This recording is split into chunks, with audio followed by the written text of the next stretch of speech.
Assalamualaikum warahmatullahi wabarakatuh. Kita mulai sesuai dengan janji saya bahwa materi setelah kita perkenalan langsung ke pembelajaran ke materi. Nah, hari ini kita mulai ya.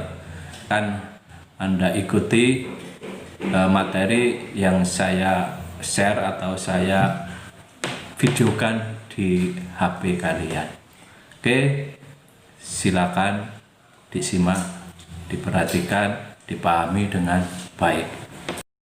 Oke, assalamualaikum warahmatullahi wabarakatuh. Selanjutnya kita bahas tentang negara ya. Karena di bab 1 itu memuat dua bahasan, yaitu hakikat bangsa dan negara. Kalau bangsa tadi sudah kita bahas, nah sekarang kita akan membicarakan tentang negara. Pengertian negara itu menurut KBBI. KBBI itu singkatan dari Kamus Besar Bahasa Indonesia. Jadi negara itu diterjemahkan atau didefinisikan merupakan persekutuan dari bangsa yang hidup atau tinggal dalam suatu daerah dengan batasan-batasan tertentu yang diperintah oleh badan pemerintahan. Itu hakikat negara atau pengertian negara. Nah, nanti kamu bisa temukan ya pengertian-pengertian atau definisi negara itu banyak sekali dari tokoh-tokoh ya. Dari para ahli politik itu juga mendefinisikan pengertian dari negara. Itu sah-sah saja ya, boleh-boleh aja. Misalkan kamu juga boleh ya, kalau memang secara ilmiah itu bisa dipertanggungjawabkan. Seperti saya sebagai guru PKN juga bisa mendefinisikan sebuah negara. Misalkan saya membuat definisi negara adalah sebuah masyarakat atau sekelompok masyarakat yang mendiami pada wilayah tertentu, ya, kan gitu, dan mempunyai pemerintahan. Nah, itu kan juga definisi dari sebuah negara. Bisa saja gitu selama selama definisi itu bisa dipertanggungjawabkan secara ilmiah. Tetapi kalau mendefinisikan itu sembarangan atau tidak bisa dipertanggungjawabkan secara ilmiah, nah itu ya nggak boleh. Misalnya kan saja mendefinisikan suatu negara itu dengan seenaknya aja. Negara adalah tepung yang dikasih garam, kemudian dikasih camba, nah bisa jadi ote-ote lah. Nah, ini nggak boleh seperti itu ya. Jadi tetap definisi itu harus sesuai dengan kaidah keilmuan. Nah, di dalam bukumu, itu ada pengertian ya, bangsa itu ada pengertian sempit dan ada pengertian luas kan gitu ya. Pemanaan negara dalam arti sempit dan dalam arti luas. Kalau negara itu kita artikan atau kita simpulkan dalam pengertian luas, itu meliputi beberapa lembaga tinggi negara yang ada dalam sebuah negara itu. Itu masuk pengertian negara dalam arti luas. Jadi kalau diartikan secara luas itu ada lembaga yang namanya DPR atau legislatif, ada lembaga yang namanya pemerintah atau eksekutif, ada lembaga yang namanya Mahkamah Agung yang disebut yudikatif. Itu pengertian negara dalam arti luas. Tapi kalau pengertian negara dalam arti sempit itu bisa dimaknai pemerintah saja di situ. Jadi maksudnya adalah pemerintah itu meliputi presiden, wakil presiden, dan para menterinya. Nah, itu arti sempit. Nah, jadi yang disebut negara dalam arti sempit itu pemerintah itu. Kalau negara dalam arti luas itu bisa pemerintah, bisa lembaga-lembaga negara yang ada di sebuah negara itu. Itu maksudnya ya. Maksud dari pengertian negara dalam arti luas dan pengertian negara dalam arti sempit. Berikutnya yaitu kita akan bicara tentang unsur-unsur terbentuknya sebuah negara. Unsur-unsur terbentuknya sebuah negara itu ada dua ya. Ada dua aspek ya. Ada unsur pokok atau disebut dengan konstitutif. Ada unsur deklaratif. Unsur pokok atau konstitutif itu maksudnya unsur yang harus dipenuhi di situ. Yaitu di situ ada rakyat, ada wilayah, dan ada pemerintahan yang berdaulat. Ketika salah satu ini tidak terpenuhi, maka tidak terbentuk sebuah negara. Saya kasih contoh ya, misalkan saja rakyat ada, wilayah ada, kemudian tidak ada pemerintahan, apa yang terjadi? Kan bisa kacau. Bisa tawuran ya, karena nggak ada pemerintahan ya. Ada rakyat saling mencuri, wis dibiarkan saja. Akhirnya apa? Kacau. Yang kuat akan merajalela, ya, akan menganiaya, mendolimi yang lemah-lemah itu, sehingga tidak ada negara di situ karena kekacauan. Atau misalkan saya kasih contoh lagi, rakyat ada, wilayah nggak ada, pemerintahan ada. Kira-kira bisa apa? Tidak dikatakan sebagai sebuah negara. Kan nggak bisa kan? Rakyatnya ada tapi wilayah nggak ada. Gimana? Mosok kate manggon yang awang-awang, koyok layangan, kan nggak bisa itu seperti itu ya. Atau wilayah ada, pemerintahan nggak ada, pemerintahnya juga ada, tapi rakyatnya nggak ada. Negara apa? Rakyatnya nggak ada. Masa negara setan gundul? Kan nggak mungkin kan? Nah, jadi yang disebut dengan unsur pokok atau unsur konstitutif itu unsur-unsur yang wajib atau harus dipenuhi untuk dijadikan sebuah negara itu. Ada rakyat, ada wilayah, ada pemerintahan yang berdaulat. Kemudian aspek deklaratif. Nah, deklaratif itu maksudnya itu negara itu harus memperoleh pengakuan dari negara lain. Ini penting ya.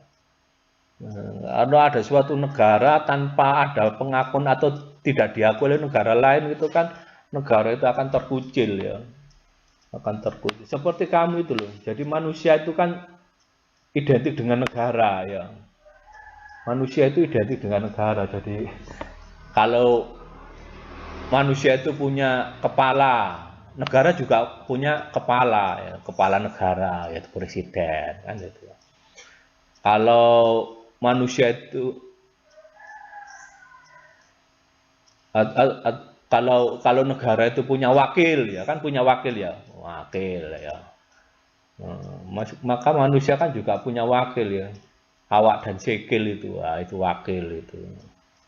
Nah, jadi unsur deklaratif itu pengakuan dari negara lain, dalam arti negara itu harus memperoleh pengakuan. Kalau tidak memperoleh pengakuan, maka negara itu bisa dikucilkan ya, karena dianggap tidak ada. Nah, bayangkan kalau tidak dianggap tidak ada, kan juga seperti kamu, misalnya kamu manusia itu tidak diakui oleh temannya, kan terkucil kan. Kalau terkucil menjadi stres ya. Stres yang terkucil itu. maka unsur deklaratif ini juga penting. Nah, pengakuan dari negara lain itu ada dua, yaitu bersifatnya de facto dan de jure. De facto itu sesuai dengan kenyataan itu loh, faktanya itu memang ada. Sementara de jure itu pengakuan secara hukum internasional bahwa keberadaan negara tersebut itu diakui oleh dunia internasional. Nah, itu unsur-unsur terbentuknya negara.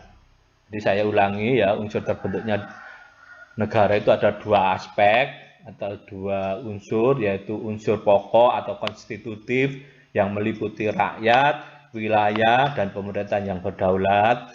Kemudian unsur deklaratif itu adanya pengakuan dari negara lain, berupa pengakuan secara de facto, secara fakta, dan pengakuan secara de jure, secara hukum internasional. Oke, kita bahas tadi unsur-unsur pokok atau unsur konstitutif kan meliputi rakyat ya, meliputi rakyat. Nah, ternyata rakyat itu kalau kita bahas itu atau definisi dari rakyat itu adalah semua orang yang berada dan berdiam dalam wilayah negara tertentu. Itu pengertian dari rakyat. Nah, rakyat itu ada yang penduduk dan ada yang bukan penduduk. Ibu ya, sulit ya. Nah, itu maknanya gini. Jadi semua orang yang tinggal di sebuah negara itu disebut rakyat. Nah, rakyat itu ada dua. Ada yang penduduk dan ada yang bukan penduduk. Yang penduduk itu maksudnya itu yang tinggal dan menetap di negara itu. Yang bukan penduduk itu adalah orang yang singgah sementara di sebuah negara itu. Saya kasih contoh ya supaya lebih paham. Dulu ada pemain sepak bola yang namanya Cristiano Ronaldo. Itu pernah datang ke Indonesia. Tapi dia tidak tinggal di Indonesia, tapi dia cuma waktu itu singgah untuk ketemu para fan-nya. Setelah itu dia pergi atau melanjutkan perjalanan ke negara lain. Nah, dia pernah tinggal di Indonesia, tapi tinggalnya itu bukan tinggal selamanya, tapi tinggal sementara. Ya itulah dinamakan bukan penduduk. Nah, sementara yang tinggal menetap di Indonesia atau di negara itu namanya penduduk. Nah, penduduk itu dibagi dua lagi. Ada yang warga negara dan ada yang bukan warga negara. Termasuk kalian. Nah, ini warga negara. Tapi ada misalkan saja, nah itu contoh misalkan saja para direktur perusahaan atau manajer hotel dan lain sebagainya. Itu kan orang asing, tapi tinggal di Indonesia karena bekerja. Tapi dia bukan warga negara Indonesia, warga negara asing. Nah, itu namanya bukan warga negara. Nah, itu ya, itu pengertian dari rakyat. Jadi rakyat itu pengertiannya semua orang yang berada dan berdiam dalam wilayah negara tertentu itu rakyat. Nah, rakyat itu ternyata ada yang penduduk dan ada yang bukan penduduk. Nah, penduduk itu ada yang warga negara dan ada yang bukan warga negara. Nah, nanti bisa diteruskan di sini. Warga negara itu ada yang warga negara asli dan ada warga negara yang keturunan. Warga negara asli itu seperti kamu ini kan, nenek moyangmu kan dari bangsa Indonesia ya. Model-model kayak kamu cilik, terus kulit sawo bosok gitu kan, sawo matang ya. Nah, itu kan gak mungkin kamu itu keturunan wong Eropa. matamu gak sipit. Nah, berarti kamu itu warga negara asli. Nah, warga negara keturunan itu biasanya itu orang tua atau mbah-mbahnya itu berasal dari luar, asing. Kemudian dia memilih atau menjadi warga negara Indonesia. Makanya kadang-kadang itu ya fisiknya beda karena memang dia warga negara keturunan. Seperti banyak di Indonesia kan warga turunan Cina itu kan, nah, itu kan termasuk warga negara keturunan ya, ya karena dia bukan atau nenek moyangnya atau orang tuanya bukan dari bangsa Indonesia asli. Itu terkait dengan rakyat. Nah sekarang yang kedua tadi setelah rakyat kan wilayah. Nah wilayah ternyata wilayah itu kan dibagi lagi kan, ada wilayah darat yang kita injak ini, daratan ini. Ada wilayah lautan, laut, kita itu punya laut. Nah, maka kita itu sebenarnya lebih luas ya dari laut daripada daratannya itu. Makanya kita itu sebenarnya nggak pas dikatakan sebagai negara agraris itu. Harusnya kita itu negara maritim ya, karena luas lautnya itu lebih luas daripada daratannya. Tapi kita masih belum bisa memanfaatkan laut dengan efektif ya. Buktinya apa? Buktinya kekayaan laut itu masih banyak yang dicuri oleh kapal-kapal nelayan asing. Dan kita kalau bisa memanfaatkan laut dengan baik, kita akan menjadi negara yang kaya itu ya. Kemudian udara, batas wilayah udara. Jadi wilayah itu dibagi darat, laut, udara, dan ada lagi yang disebut dengan ekstrateritorial. Ekstrateritorial itu maksudnya adalah wilayah berdasarkan dari hukum internasional diakui sebagai wilayah kekuasaan suatu negara. Bingung ya? Iya, aku udah bingung kok. Saya kasih contoh supaya gak bingung ya kamu gini. Maksudnya ekstrateritorial itu gini. Sebuah wilayah yang ada di negara lain, tetapi wilayah di negara lain itu tunduk pada hukum negara bukan negara lain tapi tunduk pada negara asal. Bingung ya? Contoh misalkan gini. Negara Indonesia itu punya wilayah disebut ekstrateritorial di negara lain dalam bentuk kedutaan. Jadi misalnya Indonesia punya kedutaan di Amerika, maka di kedutaan Amerika itu, kedutaan Indonesia di Amerika itu, maka kedutaan itu tunduk pada hukum Indonesia. Jadi orang Amerika itu kalau masuk ke kedutaan Indonesia itu nggak boleh sembarangan itu, harus izin. Karena di situ berlaku hukum Indonesia. Makanya barangkali kamu nanti ke luar negeri, kemudian kamu dituduh oleh kepolisian karena melakukan kejahatan, itu dikejar, itu kamu masuk aja ke kedutaan Indonesia. Nanti pihak kepolisian dari negara yang ada di sana itu tidak berani masuk ke kedutaan Indonesia yang ada di luar negeri itu, karena di situ berlaku hukum Indonesia.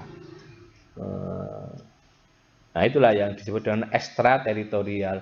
Ada sebuah wilayah yang ada di luar negara tersebut, tapi di situ berlaku hukum negara Indonesia. Nah, itu namanya ekstrateritorial. Nah itu ya. Nah, kemudian lain-lainnya nanti kamu bisa baca di bukumu itu. Kemudian saya lanjutkan tentang pemerintahan yang berdaulat. Nah, ini. Jadi tadi rakyat sudah, wilayah sudah, sekarang yang C, pemerintahan yang berdaulat. Pemerintahan yang berdaulat, jadi daulat itu kan berasal dari kata daula, itu bahasa Arabnya, daula. Kalau bahasa Inggrisnya itu sovereignty. Nah, itu bahasa Inggrisnya. Kalau bahasa Perancisnya itu sovereigntat. Itu jadi bahasa Inggrisnya itu bahasa Perancisnya itu kalau membaca itu seperti orang pilek itu. Sovereigntat. Nah, bukan tei tapi tat. Kemudian kalau bahasa Latin itu supremus. Nah, supremus itu. Kemudian kalau bahasa Italia itu sovranità. Sovranità itu. Yang mempunyai arti kekuasaan tertinggi. Kekuasaan tertinggi. Makanya kita itu kemudian masuk ke apa? Ke Indonesia itu menjadi kedaulatan, yaitu kekuasaan tertinggi dalam suatu negara yang berlaku terhadap seluruh wilayah dan segenap rakyat negara itu. Jadi pemerintah yang berdaulat itu maksudnya itu pemerintah itu mempunyai kekuasaan tertinggi dalam sebuah negara tersebut untuk mengatur rakyatnya. Nah, itu pengertian dari kedaulatan. Sementara pemerintahan berdaulat adalah pemerintah yang memiliki kekuasaan tertinggi dalam mengatur rakyat dan negaranya baik secara internal dan eksternal, baik di dalam maupun di luar. Nah, itu unsur pokok atau unsur konstitutif yang ketiga, yaitu pemerintahan yang berdaulat. Oke, berlanjut. Nah, ini tadi pemerintah adalah lembaga atau orang yang bertugas mengatur dan memajukan negara dengan rakyatnya. Nah, tadi di awal sudah saya katakan tadi pengertian pemerintah. Pemerintah dalam arti sempit itu eksekutif. Eksekutif itu yaitu presiden, wakil presiden dan para menteri. Nah, itu disebut eksekutif. Kalau pemerintahan dalam arti luas itu adalah keseluruhan alat perlengkapan negara. Jadi alat perlengkapan negara itu terbagi menjadi tiga pokok, yaitu eksekutif, legislatif, dan yudikatif. Nah, itu ya. Nah, kedaulatan pemerintahan dapat dibedakan menjadi kedaulatan ke dalam dan kedaulatan keluar. Artinya ke dalam bisa mengatur urusan dalam negeri, keluar juga bisa mengatur urusan hubungan dengan negara-negara atau hubungan dengan pemerintahan negara lain, kerjasama dan lain sebagainya.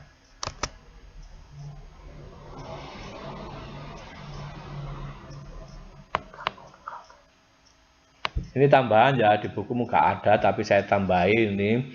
Kedaulatan adalah kekuasaan tertinggi untuk menentukan hukum dalam suatu negara. Itu. Nah ini tokoh ini namanya, ini kalau bacanya gimana kamu? Jian Bodin gitu ya. Enggak, ini bacanya itu Sang Bodang. Nah, itu bahasa Perancis, ini orang Perancis ini. Jadi agak-agak pilek gitu loh. Kamu lihat itu pemain-pemain yang dari Prancis itu ya. Dulu itu ada nama pemain sepak bola yang cukup fenomenal. Sekarang menjadi pelatih Real Madrid ya. Zinedine Zidane, itu kan namanya gitu. Tapi bacanya Zinedine Zidane kan gitu ya. Itu jadi Prancis itu gitu, rotok bengeng, rotok pilek gitu ya. Nah, ada sifat-sifat negara. Nah, ini harus kamu perhatikan ya. Sifat-sifat dari kedaulatan maksudnya itu. Jadi, apa yang disebut dengan kedaulatan itu dan bagaimana sifatnya. Nah, ini perhatikan. Sifat dari sebuah kedaulatan itu satu asli. Jadi, kedaulatan kekuasaan tertinggi itu asli, tidak berasal dari kekuasaan lain. Karena dia kekuasaan yang tertinggi. Itu ya. Kemudian yang kedua itu permanen. Kekuasaan ada selama negara itu ada. Jadi melekat pada negara itu. Selama negara itu ada, maka negara itu mempunyai kedaulatan atau kekuasaan tertinggi. Itu namanya permanen. Kemudian tunggal. Tunggal itu satu-satunya kekuasaan. Ya. Karena kekuasaan tertinggi, tidak ada kekuasaan lain. Bayangkan kalau negara itu kekuasaannya itu apa disamai oleh kekuasaan negara. Bisa tawuran gitu loh. Iki ngajar ini, aku ngajar ono kan. Jadi dia itu tunggal, satu-satunya kekuasaan tertinggi adalah pada negara tersebut. Kemudian kekuasaan itu tidak terbatas ya. Tidak dibatasi oleh kekuasaan lain. Namanya aja kedaulatan ada kekuasaan tertinggi. Tadi tidak dibatasi. Dia merupakan satu-satunya sebagai pemegang kedaulatan atau kekuasaan yang tertinggi. Nah, ini tadi yang unsur deklaratif. Deklaratif yaitu adanya pengakuan dari negara lain. Nah, pengakuan negara lain itu bisa berupa pengakuan secara de facto sesuai dengan kenyataan negara, faktanya negara itu ada ya. Dan pengakuan secara de jure, secara hukum internasional bahwa negara itu diakui oleh hukum internasional bahwa negara itu ada. Nah, pentingnya pengakuan dari negara lain itu supaya apa? Kalau negara itu tidak diakui oleh negara lain, itu dikhawatirkan adanya kekhawatiran negara tersebut akan terancam kelangsungan hidupnya. Baik yang timbul dari dalam, misalkan dikudeta. Dikudeta itu dimakjulkan atau diturunkan atau dikudeta. Kudeta itu maksudnya pemerintahnya itu digulingkan itu loh. Maupun intervensi atau campur tangan dari negara lain. Jadi kalau tidak ada pengakuan dari negara lain, khawatir negara itu akan dikudeta dan akan diintervensi negara lain. Kemudian pentingnya pengakuan yang kedua itu adalah karena negara itu tidak dapat berdiri sendiri, ya, maka butuh pengakuan dari negara lain. Terkait dengan apa? Nanti terkait dengan bantuan, kerjasama, hubungan internasional. Itu kalau sudah mendapat pengakuan dari negara lain itu enaknya seperti itu. Sama seperti kamu, misalnya kamu tidak diakui sebagai manusia gimana, Pak? Mau utang ya gak oleh ya. Mau beli ya gak oleh. Karena kamu bukan diakui, tidak diakui sebagai manusia. Nah, negara juga demikian, butuh pengakuan dari negara lain, sehingga kalau memperoleh pengakuan negara lain bisa melakukan kerjasama, bisa melakukan istilahnya hubungan luar negeri. Karena negara itu kalau tidak bisa hidup sendiri itu ya. Karena apa?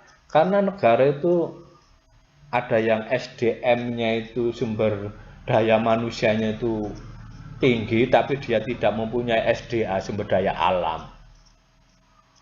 Ada yang mempunyai sumber daya alamnya itu banyak, tapi SDM-nya rendah, sehingga butuh kerjasama. Nah, butuh kerjasama itulah harus memperoleh pengakuan dari negara lain. Gitu ya. Saya kira.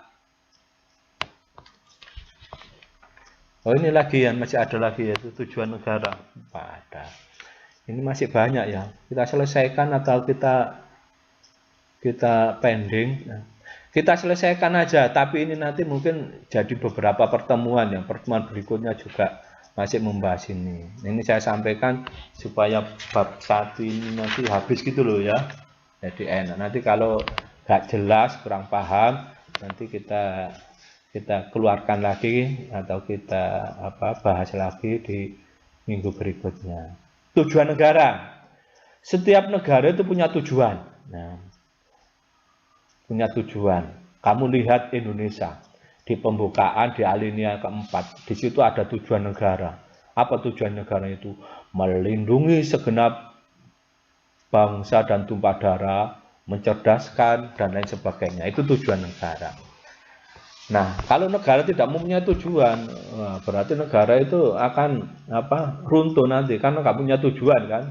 Sama seperti kamu sekolah harus punya tujuan, jelas tujuanmu itu, sehingga tidak ikut-ikutan. Kalau nggak punya tujuan itu nanti terombang-ambing ya. Ono angin ngulon melok ngulon, ono angin ngetan melok ngetan, ono angin masuk angin melok masuk angin. Bahaya itu ya. Jadi tujuan negara atau tujuan masing-masing negara itu sangat dipengaruhi oleh tata nilai sosial budaya, oleh kondisi geografisnya, sejarah terbentuknya, serta politik dari penguasa yang bersangkutan. Itu tujuan. Jadi pada umumnya suatu negara didirikan dengan tujuan untuk mengatur kehidupan negara dengan sebaik-baiknya, untuk mengatur dan menyelenggarakan pemerintahan. Di samping tujuan negara juga ada fungsi, fungsi negara. Fungsi negara itu maksudnya itu apa? Peran ya, peran negara itu.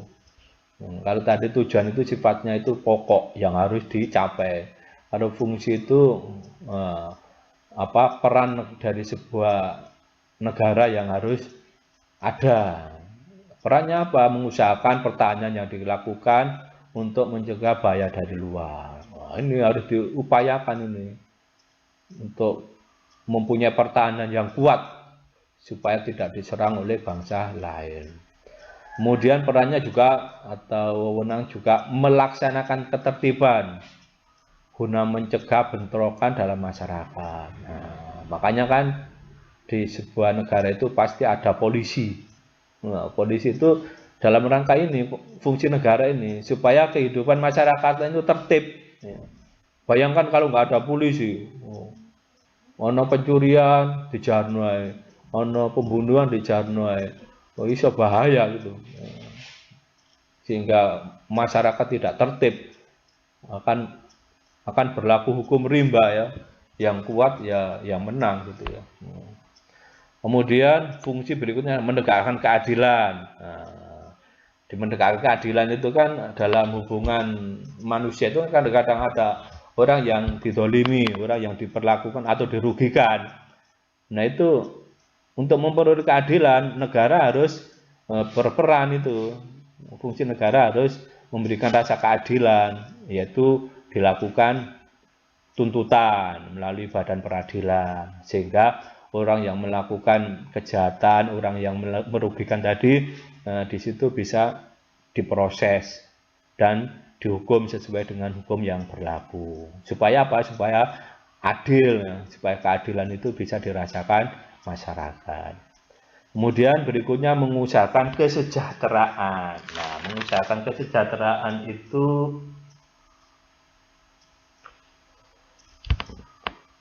serta memberikan kemakmuran itu terkait dengan apa ekonomi biasanya ya. Jadi masyarakatnya supaya sejahtera, maka ekonomi, faktor ekonomi atau bidang ekonomi itu harus benar-benar bisa memberikan kesejahteraan dan kemakmuran bagi rakyat. Maka pemerintah harus hadir ya.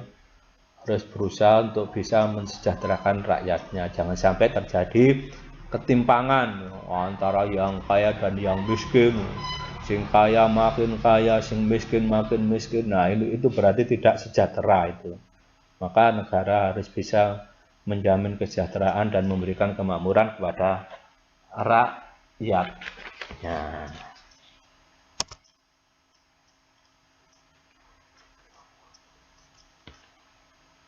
Asal usul atau asal mula terjadinya negara. Nah, ini sejarah ya. Sejarah terjadinya negara itu ya apa sih? Nah, ternyata ada beberapa ya, ada beberapa asal usul terjadinya negara itu. Ada yang secara teoritis, ada yang secara proses pertumbuhan, dan ada secara fakta sejarah. Secara teoritis itu negara di sini ada beberapa teori ketuhanan. Teori ketuhanan itu gini, menganggap bahwa negara itu ada karena sudah diberikan atau sudah diciptakan Tuhan negara itu. Jadi Tuhan telah memberikan atau menciptakan negara itu. Jadi keberadaannya memang dari Tuhan. Itu secara teoritis berdasarkan teori ketuhanan. Secara teori kekuasaan, negara itu ada karena ada kekuasaan. Jadi kekuasaan terbentuk sehingga lahirlah sebuah negara itu. Kemudian teori perjanjian masyarakat ini juga disebut dengan teori kontrak sosial. Ya. Jadi masyarakat sepakat, ya, masyarakat sepakat untuk membentuk negara. Nah, itu namanya teori perjanjian masyarakat. Kemudian yang keempat teori hukum alam. Nah, teori hukum alam itu mengatakan bahwa ya negara itu ada ya karena menurut hukum alam gitu. Jadi alam sudah dengan sendirinya melahirkan atau menciptakan atau membentuk sebuah negara. Jadi ya sepodo ambek kayak gunung, jebudul ada gitu. Alam sudah memberinya seperti itu. Nah, negara menurut teori hukum alam juga gitu. Karena alam sudah menciptakan atau sesuai dengan hukum alam bahwa negara itu ada. Nah, itu menurut teori. Tapi kadang-kadang teori dan praktek itu kan tidak sama ya. Kemudian berikutnya proses berdasarkan proses pertumbuhan. Nah, berdasarkan proses pertumbuhan itu di bukumu ada terbentuknya negara itu atau asal mula terjadinya negara itu ada yang secara primer dan ada yang secara sekunder berdasarkan proses dulu ya, proses pertumbuhannya. Secara primer itu ada tahapan-tahapannya melalui suku, persukutan masyarakat itu, suku-suku itu, kemudian suku itu kan biasanya kan selalu perang ya. Perang ingin meluaskan wilayahnya, namanya ekspansi, nyerang suku berikutnya, terjadi perang, kemudian suku berikutnya kalah, maka menjadi jajahannya. Terus nyerang lain. Nah, kepala sukunya ini sakti, biasanya itu daerah atau wilayahnya semakin luas karena dia bisa menaklukkan suku-suku lain. Nah, ketika luas, maka kan sudah tidak berbentuk persukutan lagi. Biasanya lahir sebuah kerajaan, mendirikan sebuah kerajaan atau bahasanya itu bahasa asingnya itu rich. Nah, dia akhirnya menjadi sebuah kerajaan. Nah, dalam perkembangannya kerajaan ini kan nanti yang misalnya rajanya mati pasti yang jadikan putra mahkotanya kan, ahli waris atau keturunannya kan. Orang lain nggak bisa. Nah, akhirnya apa? Dari kerajaan ini berubah menjadi negara nasional. Nah, negara nasional, nah itu biasanya kan siapa saja boleh menjadi pemimpinnya, tidak berdasarkan pada keturunan atau ahli warisnya. Nah, itu kan. Nah, negara nasional itu kadang-kadang ada yang bersifat diktator. Tahu diktator itu? Diktator itu cara memerintahnya itu dengan keji dan bengis, seperti zamannya itu Adolf Hitler gitu, atau Benito Mussolini. Itu kan pemimpin-pemimpin yang diktator itu ya. Jadi cara memimpinnya itu dengan tangan besi, dengan kekuasaan, dengan semena-mena. Nah, ini kan bahaya. Makanya dari negara nasional tadi berkembang menjadi negara demokrasi. Ya, demokrasi seperti sekarang ini. Artinya apa? Pemerintah itu kan nggak boleh sewenang-wenang. Karena demokrasi itu apa?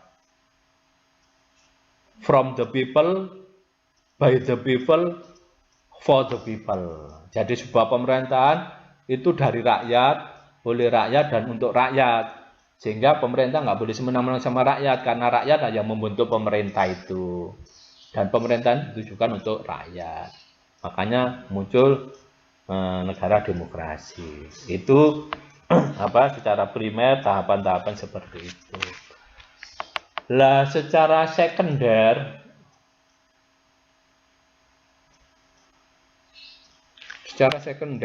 itu di dalam bukumu didasarkan pada negara yang telah ada sebelumnya. Ya, jadi negara itu sudah ada sebelumnya, akan tetapi karena adanya sebuah revolusi, intervensi, dan penaklukan, timbullah negara yang menggantikan negara yang telah ada. Nah, Itu di bukumu kan seperti itu. Bisa dibaca di halaman 9 itu ya secara sekunder.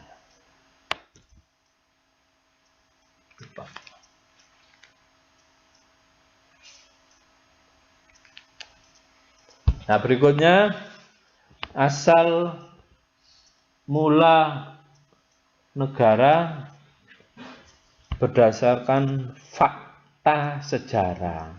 Wow. Itu di PowerPoint itu ada istilah-istilah yang keren itu ya. Kamu nggak bisa ya. Aku dia bingung kok itu apa. Tapi coba saya jelaskan. Saya kan guru. Guru itu kan harus bisa menjelaskan supaya muridnya bisa menerima. Nah, fakta dalam sejarah, jadi fakta asal usul atau asal mula terjadinya negara berdasarkan fakta itu berarti ada ya. Negara itu ada, faktanya itu ada, jadi bukan teori. Nanti saya kasih contoh-contoh ya. Misalkan saja okupati ya, bacanya okupasi. Okupasi itu kalau di bahasa Indonesia kan itu artinya penaklukan, pendudukan. Maksudnya itu pendudukan. Jadi ini fakta sejarah atau contohnya itu bisa kamu lihat atau bisa kamu cari di Google nanti itu. Itu contohnya itu kalau nggak salah itu negara Liberia. Negara Liberia itu negara yang ada di Afrika. Negara yang ada di Afrika itu asal usulnya itu ada segerombolan atau sekelompok manusia yang mendiami wilayah di Afrika sana, tambah suwe, tambah banyak, tambah lama, tambah banyak yang mendiami di situ. Akhirnya orang-orang itu sepakat mendirikan negara di tempat itu. Kemudian negaranya disebut negara Liberia. Jadi negara Liberia itu dulu asal usulnya itu berdasarkan fakta. Itu karena pendudukan dari beberapa orang yang tinggal di situ, sehingga sepakat membentuk negara. Kemudian berikutnya fusi. Fusi itu bahasa Indonesia peleburan. Jadi ada dua negara lebih itu melebur, menyatukan diri, kemudian menjadi sebuah negara. Contoh Jerman. Nah, Jerman itu dulu itu ada Jerman Barat dan Jerman Timur. Akhirnya sepakat menyatu. Nah, sekarang menjadi Republik Jerman itu. Itu asal usulnya dari Jerman Barat dan Jerman Timur. Kemudian berikutnya asesi. Asesi itu apa istilahnya itu ya? Penaikan sebuah daratan. Ini contohnya adalah negara Mesir. Sejarahnya negara Mesir itu adalah karena pendangkalan dari Sungai Nil. Sungai Nil itu kan sangat luas sekali. Kemudian lumpurnya itu naik ke atas, naik lumpur, akhirnya menjadi sebuah daratan. Sehingga itu dijadikan sebagai wilayah negara. Nah, itu asesi. Kemudian berikutnya adalah sesi atau cesi. Sesi itu adalah penyerahan. Jadi penyerahan itu sudah ada perjanjian. Jadi dulu negara Schleswig itu yang ada di Eropa itu diserahkan pada Perang Dunia Pertama itu ya. Diserahkan pada Jerman karena itu kan bagian dari negara Austria bukan Australia, Austria. Karena kalah perang, maka wilayah itu diserahkan pada Jerman. Penyerahan. Kemudian berikutnya aneksasi. Aneksasi itu pencaplokan atau penguasaan sebuah wilayah untuk dijadikan negara. Nah, ini terjadi pada negara Israel. Jadi negara Israel itu dulu tuh awalnya tuh gak punya wilayah. Gak punya wilayah, akhirnya dia mengambil wilayahnya negara Palestina itu. Kemudian sebagian wilayahnya Jordan, Syria itu diambil. Istilahnya kalau kita biasa apa? Diamak ya, ngamak. tanah tonggo gitu ya. Nah, aneksasi itu Israel itu nyaplok atau menguasai negara-negara tersebut untuk dijadikan negaranya sendiri. Makanya sampai sekarang kan ramai aja, perang aja. Karena yaitu proses dia memperoleh wilayah untuk jadikan negara itu nyaplok atau menguasai negara lain. Itu namanya aneksasi. Kemudian yang berikutnya ada proklamasi atau proclamation itu seperti Indonesia itu. Negara itu ada karena melalui proses perjuangan untuk merebut kemerdekaan, mengusir penjajah, kemudian ketika ada momen tertentu memproklamirkan diri untuk menjadi sebuah negara. Kemudian berikutnya inovasi atau innovation. Innovation itu pembentukan negara baru. Nah, pembentukan negara baru. Contoh, dulu itu ada Uni Soviet. Uni Soviet itu negara yang besar sekali. Akhirnya negara ini pecah, bubar. Kemudian muncullah beberapa negara-negara yang bekas kekuasaan atau bekas negara Uni Soviet itu. Itu akhirnya karena pecah negara induknya ini muncul negara-negara baru seperti Rusia, seperti Tajikistan, Uzbekistan, Georgia, kemudian Kazakhstan. Nah, itu semua itu negara-negara baru pecahan dari Uni Soviet. Nah, itu namanya inovasi. Kemudian terakhir separatis atau separatise atau spiritism. Nah, ini negara ada atau berdiri karena memisahkan dari negara induknya. Nah, ini kasusnya di Indonesia seperti kasus Timor Leste. Dulu namanya Timor Timur, itu masuk ke Indonesia. Kemudian setelah adanya reformasi itu, Timor Timur ini ingin melepaskan dari Indonesia. Akhirnya ya melalui jajak pendapat, kemudian akhirnya Timor Timur itu ya melepaskan dari Indonesia, sehingga sekarang bukan Timor Timur tapi berubah menjadi negara Timor Leste karena sudah pisah atau melepaskan dari Indonesia. Itu namanya separatis. Nah, itu ya. Nah, sekarang kita akan bicara negara dan bentuk-bentuk kenegaraan. Ada macam-macam ya. Misalkan saja berdasarkan bentuk negara, berdasarkan teori modern, itu ada negara kesatuan dan ada negara serikat. Negara kesatuan seperti Indonesia itu. Negara serikat seperti Amerika itu ya, Amerika Serikat itu. Nah, bentuk negara berdasarkan jumlah orang yang memerintah dalam suatu negara itu dibagi menjadi 3. Ada negara monarki. Negara monarki negara dalam bentuk atau model kerajaan. Ini biasanya dipimpin oleh seorang raja.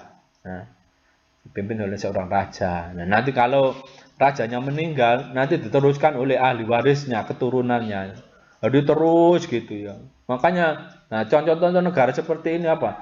Negara Arab itu, Arab Saudi, Brunei gitu.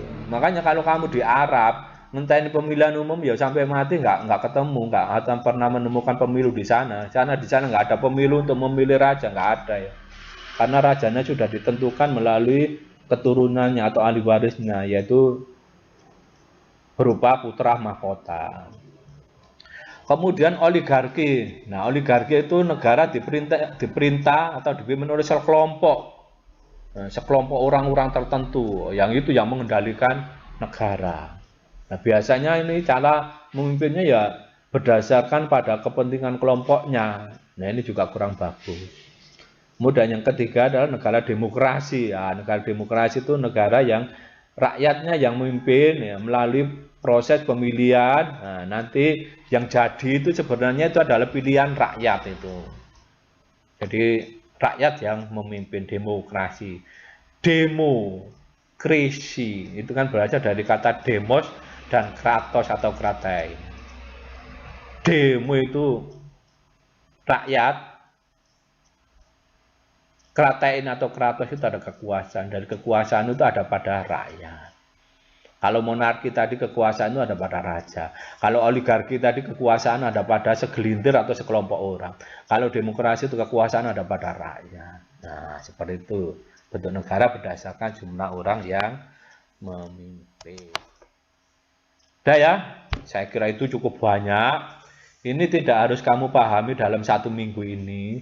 Nanti minggu berikutnya ini juga masih harus kamu pelajari ya. Karena materi ini langsung saya sampaikan 1 bab supaya supaya tidak terputus ya. Jadi 1 bab harus selesai. Nanti kamu memahami atau mempelajari bisa nanti dalam beberapa kali pertemuan masih bahasan dalam bab 1 ini. Demikian dari saya, kurang lebihnya mohon maaf. Untuk sementara kita gak pakai tugas ya, cuma kamu pahami itu aja. Nanti berikutnya mungkin saya tampilkan lagi, tapi di situ saya kasih catatan untuk tugas, untuk menguji kamu itu paham atau bingung. Kalau paham nanti saya kira bisa mengerjakan, kalau bingung nanti ya kamu beli obat anti bingung ya. Saya kira itu yang bisa saya sampaikan, kurang lebih mohon maaf. Assalamualaikum warahmatullahi wabarakatuh.